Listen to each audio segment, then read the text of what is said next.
Menurut Rudi, salah satu anggota DPRD Kabupaten Bogor, tagline The City Sport and Tourism yang selama ini kerap dikampanyekan Bupati dan Wakil Bupati Bogor harus menjadi ruh bagi Kabupaten Bogor yang saat ini menjadi destinasi kawasan sport and tourism yang sudah dikenal dunia internasional.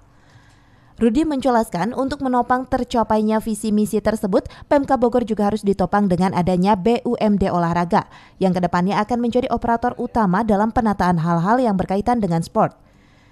Nantinya dengan adanya BUMD Olahraga ini bisa dijadikan bukti konkret keseriusan Pemkab Bogor untuk menerjemahkan tagline tersebut.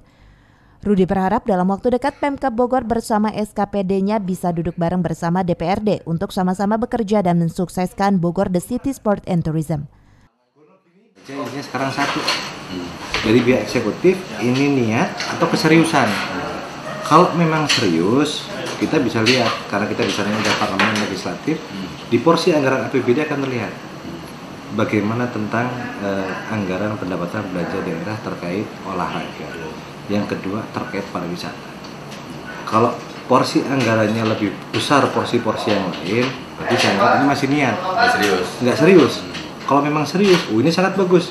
Karena kita setiap wilayah, namanya mengembangkan sebuah wilayah, kita harus lihat potensinya. Dari Cibinong, Kabupaten Bogor, Cevi Alfi Adrian melaporkan.